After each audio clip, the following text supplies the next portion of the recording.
non-duality can mess up your life. You might be in the middle of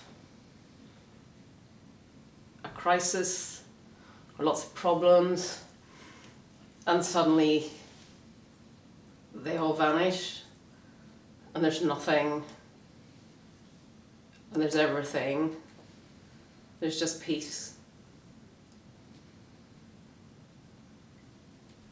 And there's no story, and there's no future, and there's no past. There's just what's happening. So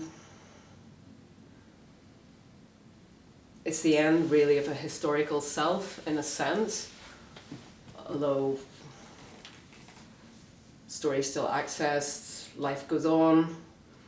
But for a time it may seem like it doesn't, it just stops, because this can totally be the end of the mind. It's certainly the end of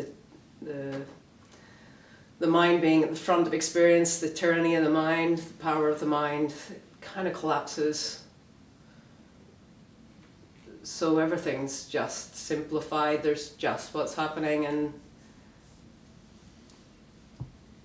that's the heaven on earth. It's seeing the sky for the first time, seeing the glass in front of you, the tree, the wind blowing through the trees. It's just amazingly simple and amazingly beautiful. So in a sense, it's just bringing you back to what's happening, to life. As you kind of knew it, as we were born into this, and born into perfection. And it's not perfection versus imperfection. It's perfection is seen, because that's unconditional love. Everything is already complete. Everything is intrinsically beautiful, and that is visually seen. It's known. It's experienced. Without the mind there's just the sacred, and it can be very gently, very quietly astonishing. So that's beneath all the turmoil, all the seeming ups and downs of life. There's just stillness, there's just love, and you're not separate from that, and that's what you are. It's not an identity, it's not something added, it's subtracted, it's just what you've always known, what's always been here, what's the case. So whether you realize this or don't realize this, it's, in a way, it doesn't really matter. It doesn't make a difference. It doesn't make you a better person. It doesn't, because it's the end of those differences. It's the end of hierarchies and better than or worse than. I mean, it's real leveling out, which is a real freedom as well, because there's no one above you and there's no one below you. There's no one beneath you. So that love as well is also an unloveness, so that there's a seeing beyond the personality, so that no matter what someone presents as how they present or what they come out with, how they are, there is this radical acceptance of them, and kind of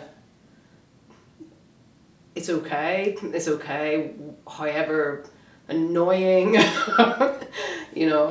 whatever way they show up, it's kind of okay, it's nobody's fault. In a way, there's a real innocence. It is just a return to innocence. I mean, in a way, it's not death of the ego. The ego is just not who you are, or like the personality. That continues, It's not accessed so much. It's something that's kind of there.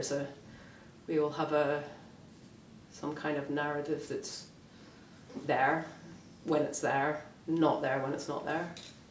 And that will vary from person to person. So judgment continues, like, dislike, all those things continue within this strange or not so strange human experience,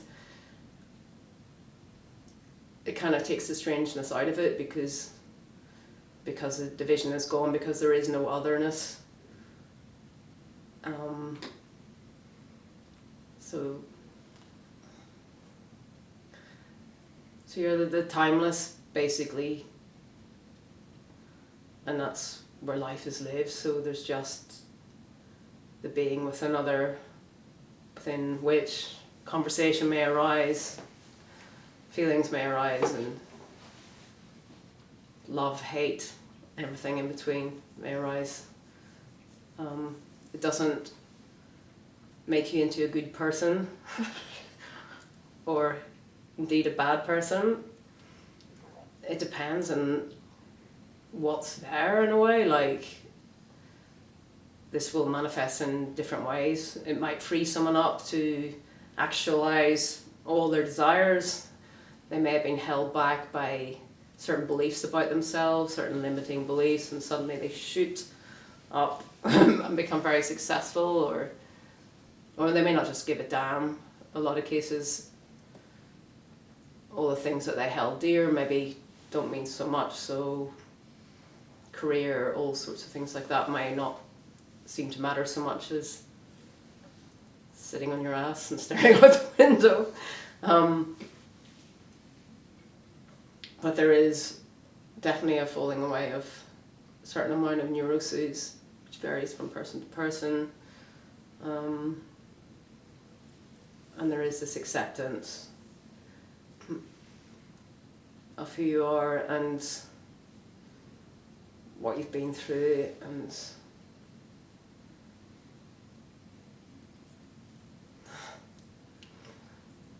so yeah, it's the end of authority, which is a big one, although it can take a while for even that to unwind. There may still be, things can take a while to collapse, and it certainly can take a while to kind of to own this, in a sense, because the mind can argue with it, and that can be powerful, even though the mind is not, in controlling everything now, but it can still have a power in that if it's not owned, if it's not, there may still be, if you're a kind of doormat person, you may still be stuck in these hierarchical kind of relationships that are very, vertical rather than horizontal, so you're relating to the other as better or worse rather than, equal. So, but it's the end of living from suffering as well. So suffering may arise, but it is a story arising and falling away. It's not a constant living from that, and because life is now lived kind of moment to moment, and which is very nice, very relaxing. So, a journey is no longer a journey in a way. Everything is, you are where you are, so you're really enjoying those moments where maybe before it was kind of, come on, let's get here, let's do it, let's be at the place or do the thing. It's much more enjoying the movements and the in-between, the sitting in a waiting room, the standing in a queue, unless you're in a real hurry, in which case you might be really pissed off.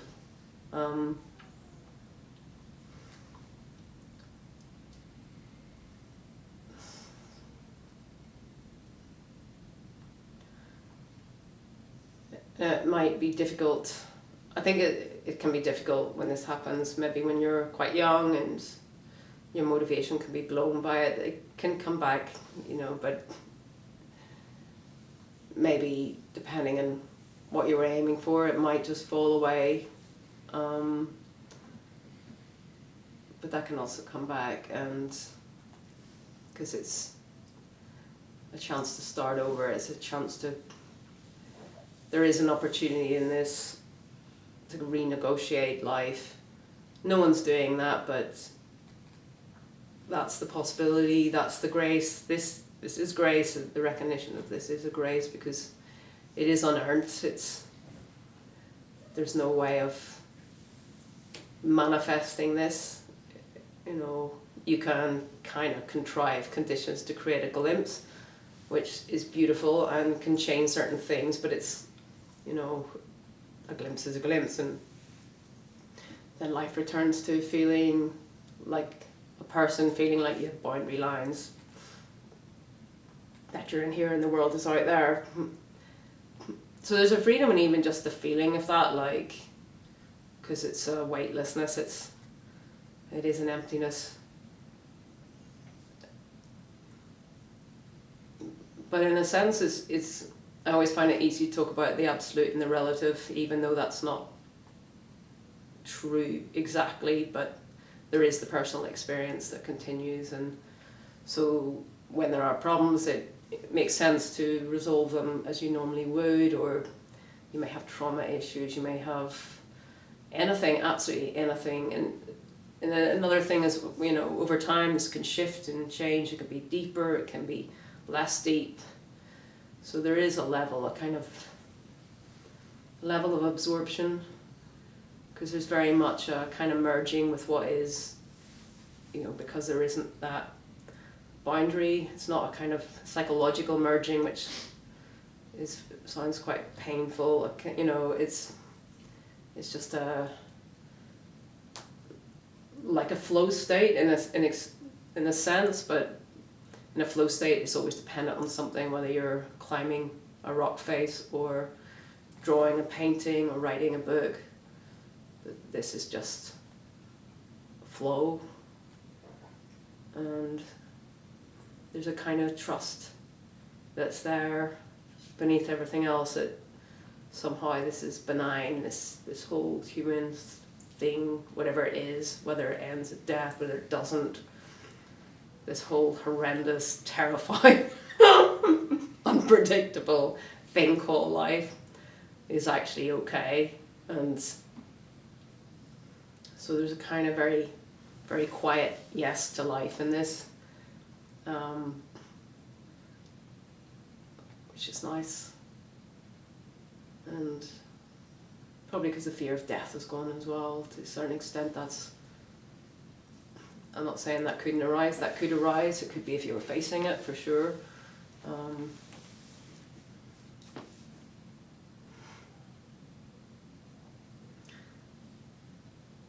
And some of the patterns may stay with you, even if you do work them through or don't. I mean, you may want to deal with certain things with a therapist or with your friends, or, you know, so it's not, that can be frustrating too. Conflict can arise because we have the competing desires. Can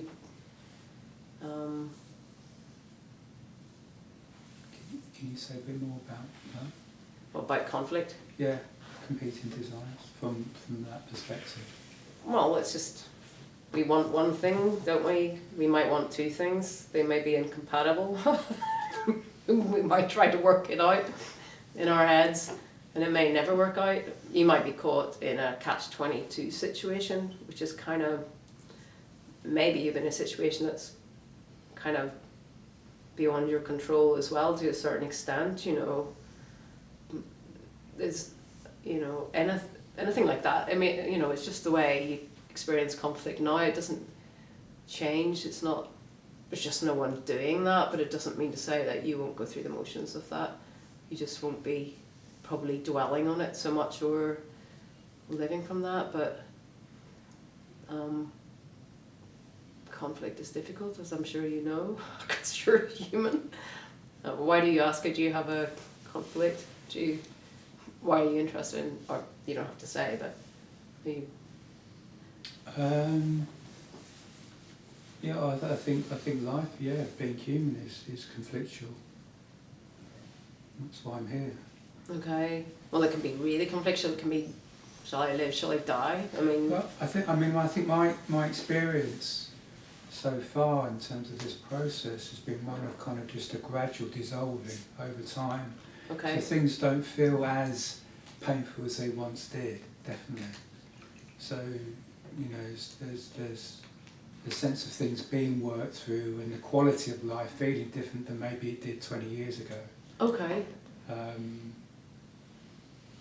But there's still something which, there's still that separation, there's still something that, there's still of a story, of a belief in this kind of separate nature, which is inherently conflictual. Yeah. What do you mean it's inherently conflictual? Just because it's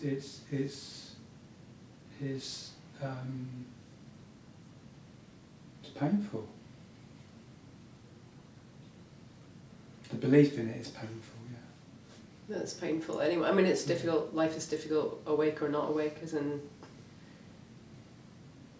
shit can happen. Bad things happen, don't they? And we die. I mean, it is seriously quite tough, even though most of the time it's kind of nice and light. But yeah, so it is an interesting phenomenon, just being alive. And you sort of think, what the fuck? I mean, I don't know. Like, people who don't think that, like, what is this? And which for me seems to increase, like, what the hell is this, you know? But for a lot of people that just drops away, but maybe that's the Kundalini. I'm looking at Bob now, sorry. Why I'm looking at you, but in front of you. yeah, maybe. Approximately.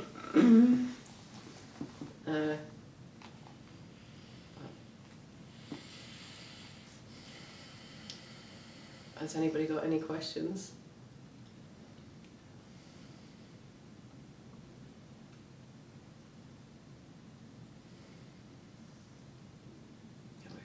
Were you, from your own experience, were you surprised by what changed and what didn't change following your awakening? At the time, there was no surprise. I suppose, like, that's, I mean, that is the funny thing, that it's just, it was just stepping out of what seemed to be insurmountable, you know, undoable kind of suffering, and suddenly it was blissful peace and love, and it seemed like the rest kind of gone, just gone, absolutely.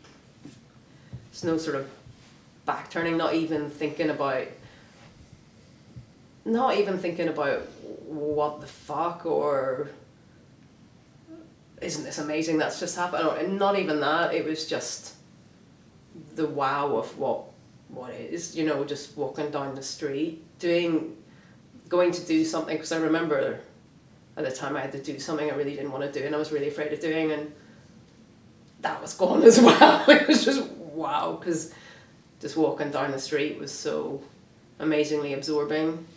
So it's kind of like, I think it depends. I mean, if you slide into this, it may not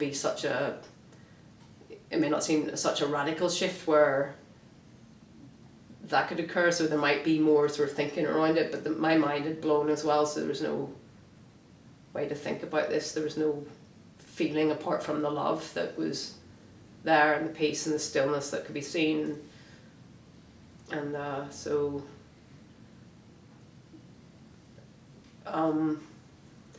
surprised by, I mean, later on, maybe more reflecting on what's fallen away, I think I was really lucky with what fell away. I mean, because there was a whole thing about pushing people away, not being able to love, you know, for a period of 10 years, I think, and that fell away. So all that kind of intimacy thing fell away, which was, because I know people can struggle with that for life, or so that went, and it was like, yeah, a lot of, I was able to breathe.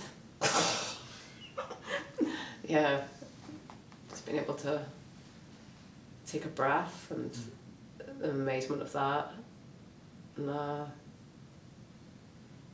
yeah, just,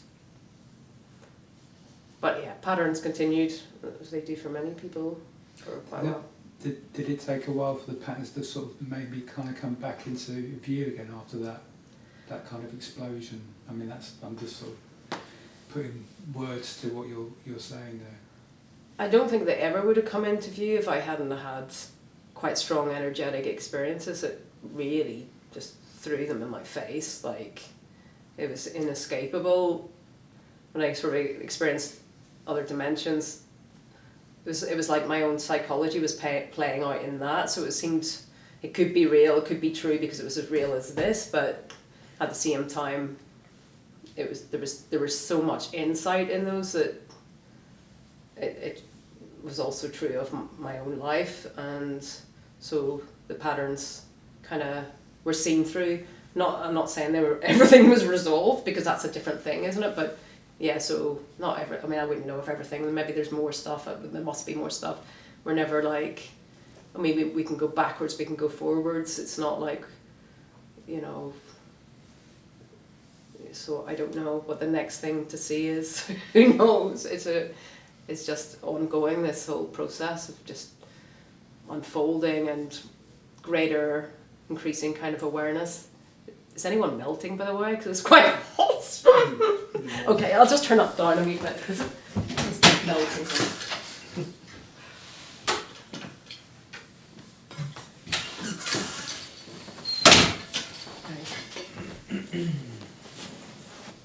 So yeah, where was I? Melting. Melting. Well, some patterns cannot be resolved as well. Like, I mean, some can't. Like certain personality disorders, whatever. They're so formed so young that they can't be negotiated. Like, they're just reified. And I mean, who's to say never? I mean, maybe there could be a deep enough awakening blast at the core of that, and maybe an NDE, a near-death experience, could do that. I don't know. I just know from all the sort of empirical evidence around it. So, who knows? But did people around you, the relationships, friendships, family, before you had the awakening and after, did they notice a shift in you, a change in you? Yeah, I mean, my boyfriend at the time, initially during the day of the awakening, he kept trying to kiss me, which was really annoying. He saw the difference in my face because the tension had gone out of it, and he was an artist, so he was very attuned to looking, but he didn't see it quite the way I saw it, because I looked in the mirror and I saw a child. I saw my child self look back, like literally. It was just like, but it wasn't surprising either. Like, it was just, oh wow, I look 5, and but it turned out to be quite irritating to him, which I totally understand now, because I was very, very smiley and very just too open. You know, it was just, come on, be normal. You know, talk about normal stuff. But I couldn't. You know, so I think I have more kind of compassion for that, maybe not at the time, but like, because it is. He said you're a bit like. I think he said, described me like a Scientologist, and they just go around with this big grin. But, yeah, but that didn't last very long. We split up shortly after that as well. So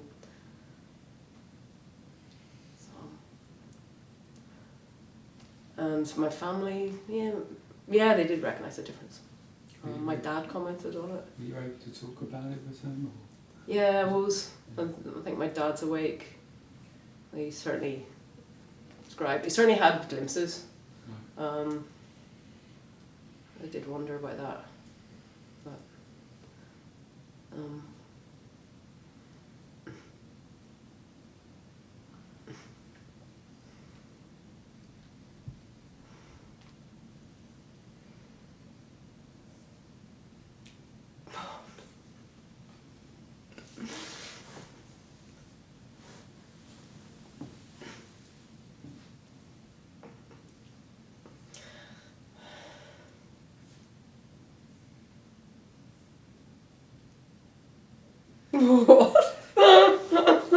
It's just made me smile. Thanks. I was just thinking, thanks.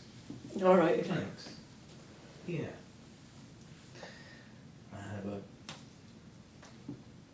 unexplained smile. Unexplained smile. It's cool. I guess it doesn't come from here, it comes from The gut. here. Yeah, just from my other senses rather than this. Yeah, it's nice that.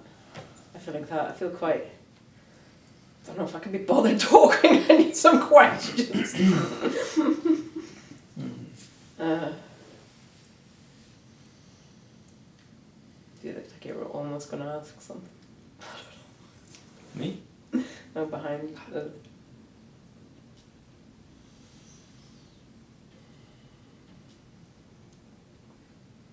When you were talking about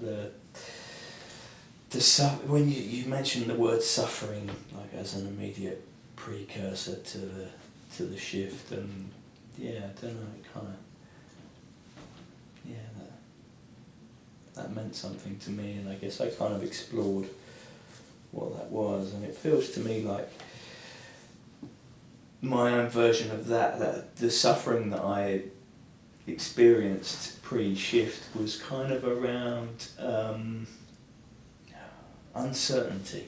It was all about uncertainty. It was just living with a fuckload of uncertainty about life, about me, about, I don't know, the lack of control. But and I feel like it's really relevant because what the shift brought was it kind of changed my relationship to uncertainty. You know, in fact, it was just like I went from being, oh no, uncertainty, to like being terrified of it, to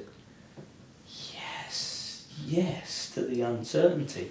Actually, the uncertainty is the very essence of me and of it, you know. It's kind of, I came to, shifted to a point where I was like, you know, I saw that everything, even the things that I felt like I had a degree of certainty about, that I kind of built my, you know, the things that I steadied myself on, were revealed to be complete and utter bollocks mostly, you know. Everything that I felt like I believed, or everything that I knew, or everything that I was mistaken. And actually in that kind of new uncertainty, it was like, I don't know, there was something that actually was the thing that brought stability. It was like, everything's uncertainty, particularly me, and actually I'm alright with that because it's taken away all of my responsibility in a way, you know. But I see this, so I don't know, I've never thought about that before. I was just sitting here and I just felt like that was kind of what shifted, was that. It was definitely about. Okay, yeah, because for me it took the sting out of uncertainty, like it was possible to live that. I don't particularly like it, to be honest. Like, it depends how radical you're talking about, and but also a desire for like stability, like all the things I'd pushed away. In my case, maybe because I had pushed them away, like a normal life, actually, like, you know, and predictability, and because the fear of boredom had boredom had gone, and the fear of boredom, so it was just like, actually, that was possible, because I was always sort of like, oh my god, you know, life is, you know, quite dull, really, you know. But which is actually interesting, because near-death experiences, especially with kids and stuff, after that they tend to want houses and stuff, they want mortgages and shit. It's interesting. I find that fascinating. They want, you know, kind of normal stuff. But I don't know about courting uncertainty. I think I courted too much of that. I ran after it, like, just because I hated myself, I think. Right. But maybe with you, it's more who you are. I'm not sure I courted it. I mean, it was just immediately obvious. Fucking apparent. Okay. Right. In the you know, in the great isness of all that is. Yeah. Okay. Got it. And there was something like, there was something solid for the first time ever. You know, in surrendering absolutely, in having no choice but to experience everything as absolute uncertainty. It was the first thing that actually felt genuinely certain in my life because I wasn't doing it. Yeah, You okay. know, it wasn't a okay. construct of mine. So actually, I've kind of felt held in that actually, and Yeah, I think there's a safety in it. yeah, Like, yeah, safety in the unsafeness of everything. yeah. Well, that's the love, isn't it? It's just, it feels like you said held. That really makes sense to me. It is. It does feel like that. In the worst moments, it feels like being held. It's very beautiful. Yeah. Yeah, because at the same time as being the most unsafe, the most dangerous, the most alive thing you've ever known or conceived of, or let's use the word experienced, but yeah, at the same time, it's the polar opposite of that. You know, it's the one. It's safety at the same time. Yeah, that makes sense.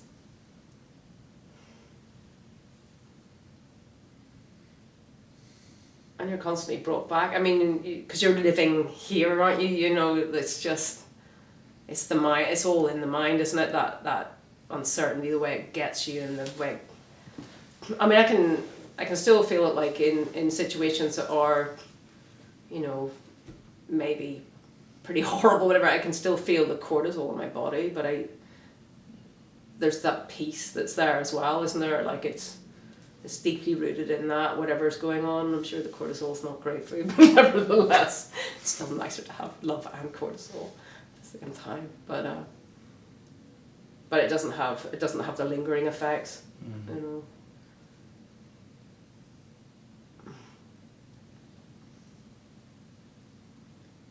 I've had that, like in real high stress, where the body just starts doing deep breathing by itself, like real belly breaths.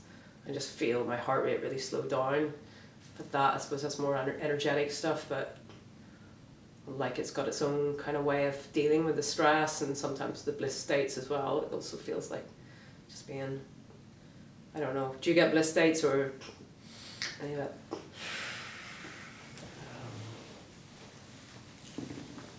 I would say that I probably once did. It kind of, I don't know, I think it just normalises, right, to the point where it doesn't feel like my everyday life. You know, I feel like I live a quite a normal life, yet without any peril on an existential levels. But so I feel like that which was, you know, wide open bliss like this, I think over time has seemingly diminished. I'm not sure that it actually has. I think it just gets normalised. I think in the first couple of years it's so intense, isn't it? It's just, I mean, that's your daily experience, isn't it? It's just... I think at that point it was, you know, kind of constantly, I'm going to say, chemically experienced in the body. And now, I don't know, the body just feels like a normal human bloke going about his business. You know, the change of my, at the consciousness level is unchanged.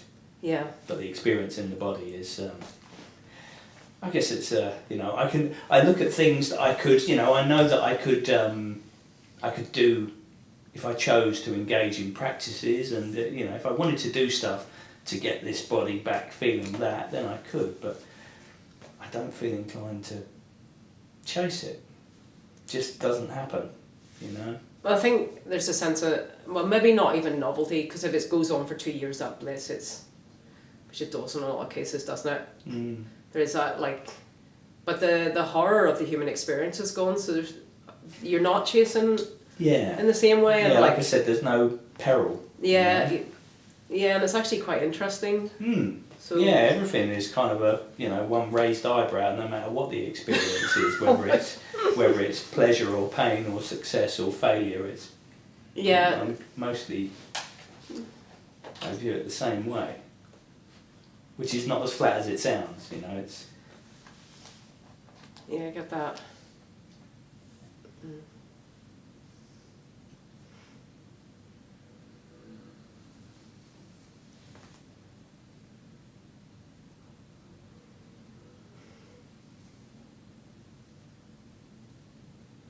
Is there, I just want to sort of try and maybe to sort of make sense of what you're saying there. Is there something about, in terms of that, a place of uncertainty that if you're in a place where there's an absolute kind of yes to everything as it is, that you can't fall out of that.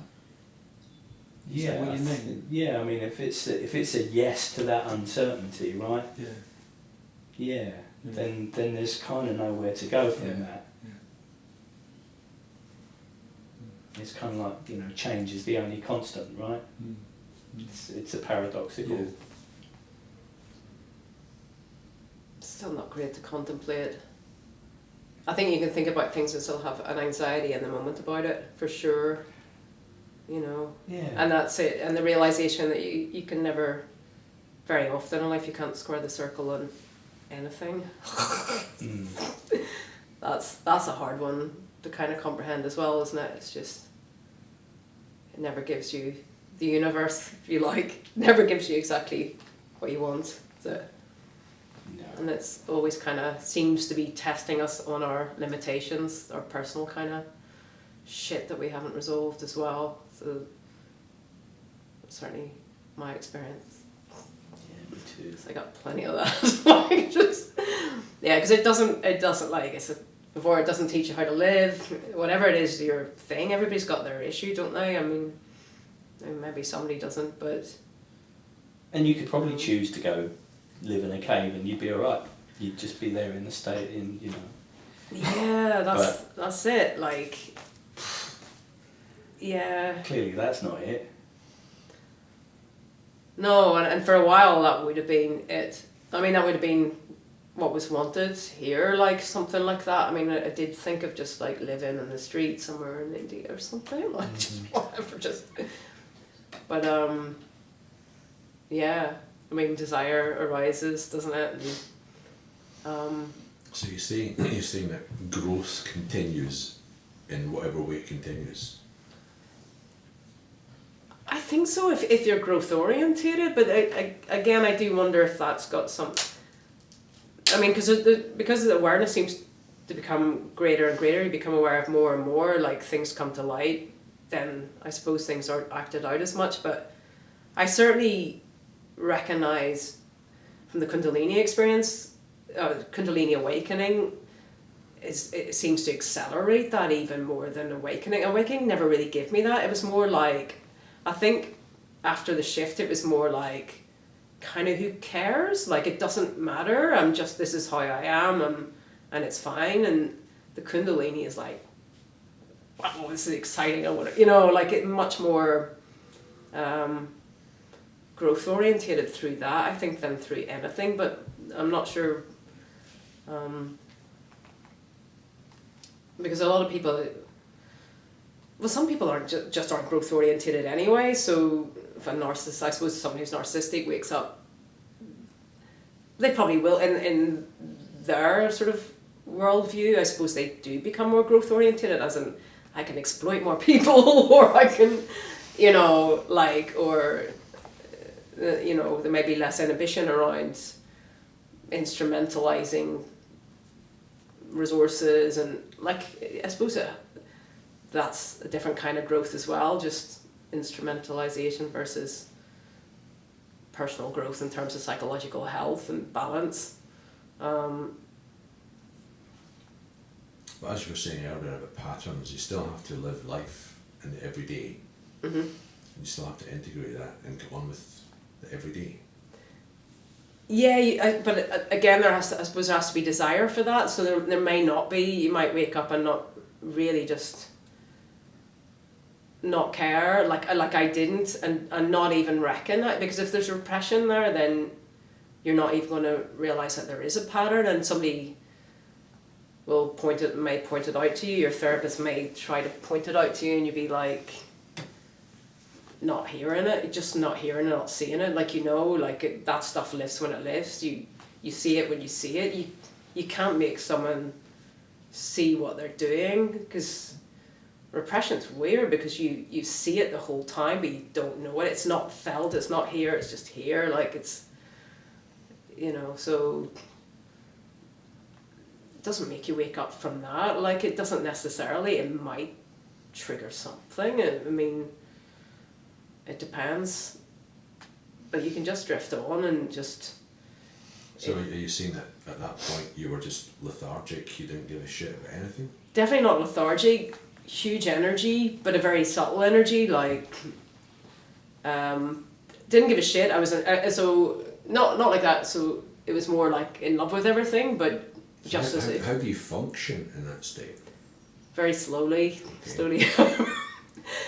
How do you function?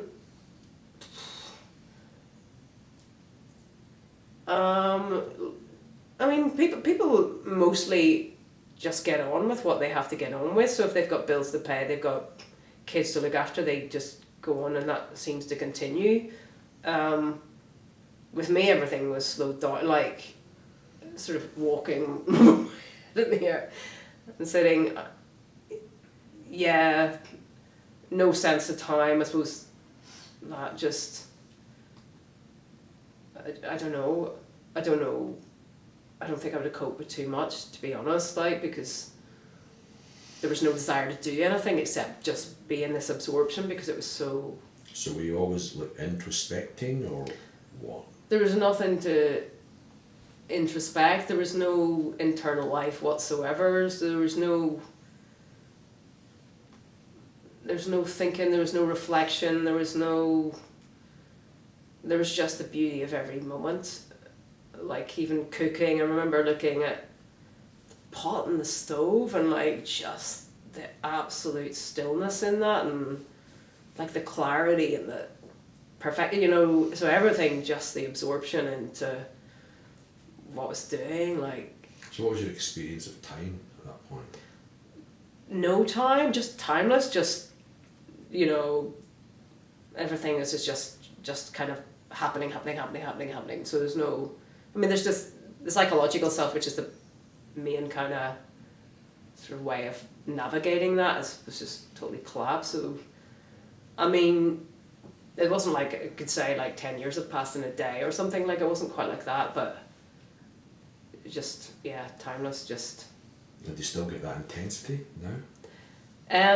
Not as, intensity comes, it goes up and down. It's not as absorbed, so I wouldn't sit for hours. I could.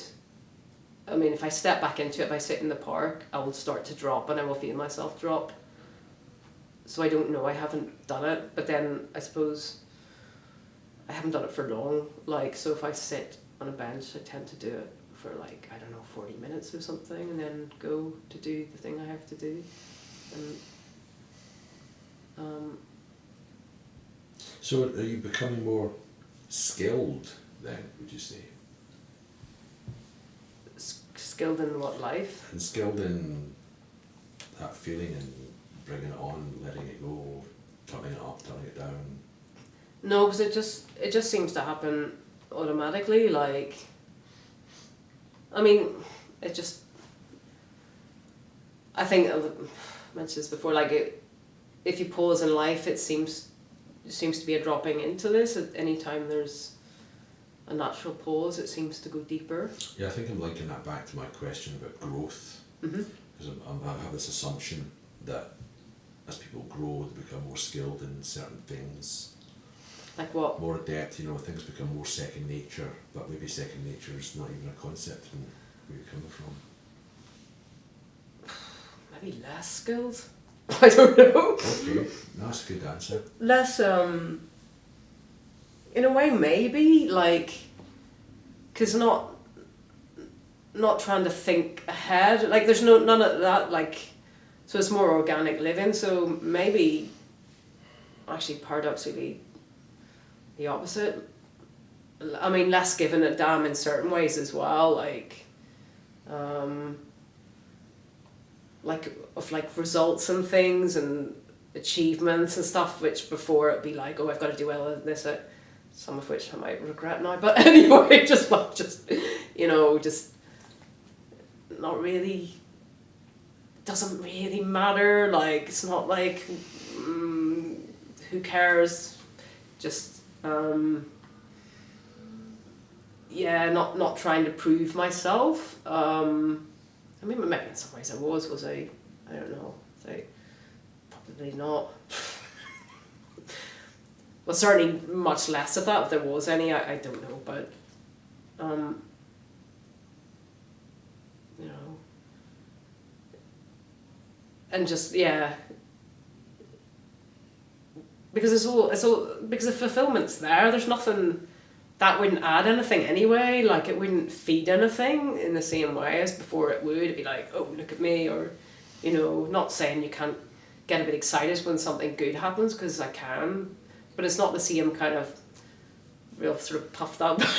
So do you feel you have ambition?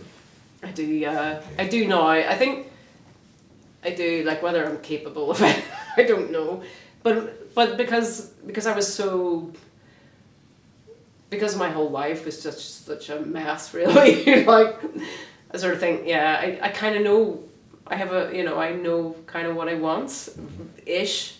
You know, I have some vague ideas, and it's like, well, if I, you know, it's that whole thing, if I'd known then what I know now, you know, I'd already be doing that. But it was just, you know, self-esteem, you know, I'm sure plenty of people here can know about that. It was kind of zero, like, at least for a time. It seemed to go down, and self-worth, that really kind of dissolved. And yeah, so it was, and all the anger turned inwards. That was the suicidal stuff, obviously. It was just, which I didn't even know I hated myself. I had no idea. So that disappeared. Don't hate myself. I hate who I hate. What? And even then, not entirely. I'm just in the moment I can hate, but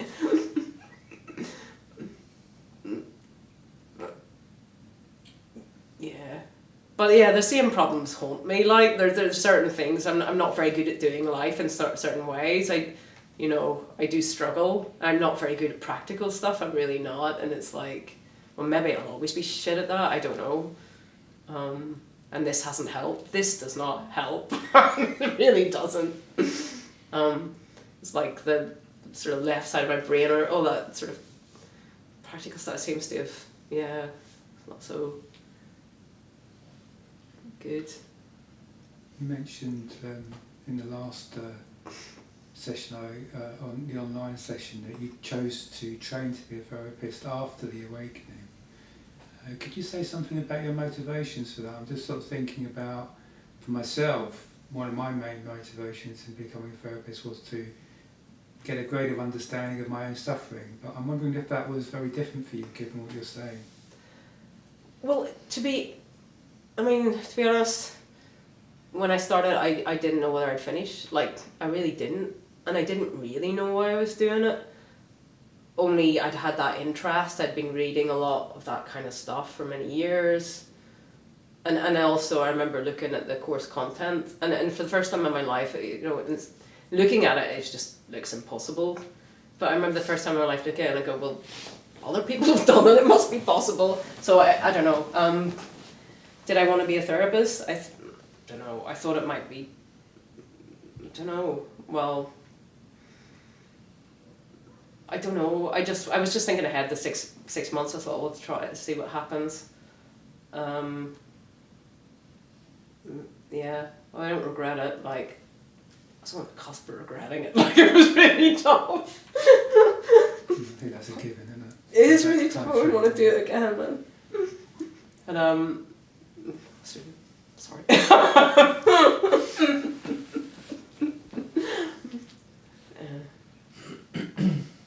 But the motivation to help, it wasn't like that, you know, like, or... Well, I mean, what would your motivation, in hindsight, what do you think it was? I mean, what is it now, maybe, in being a therapist? I'm assuming you work as a therapist now. Actually, I know what it was, but it's so...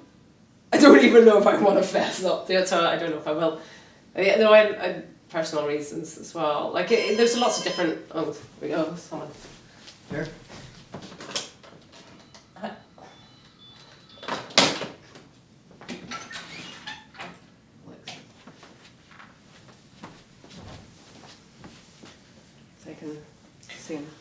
You were just about to fess up. No, I wondered whether to or not. No, I couldn't. I'll tell you in pub afterwards. It's really quite pathetic. but it's very human. Actually, but that's only one. Hi. Sorry. Go on in. You're right.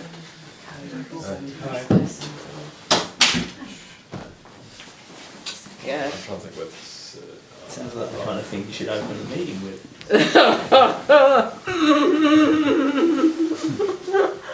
Yeah, but you can look at your reasons from so many, like, and I remember that being asked that so many times during the training. You know, you're asked, and every time you sort of come up with something different. And actually, I think I realise what the inspiration was, and it's not very impressive, but I'll tell you afterwards. See. I mean, it's one version of the. It's one version. There's other things. So this is what it would have been on one day, right? It's an obvious thing. I think if you've spent your time looking at those, you know, reading all that stuff, and you've been, especially if you've been a listener, like in various relationships, it's kind of natural, isn't it? It's that kind of. Reading all what stuff? Well, I mean, I got in initially. I got into the sort of Lacanian stuff, and I was doing that, which a lot of it just didn't make any sense to me anyway. And then, you know, the existential, and then the transpersonal, and. But this is post awakening.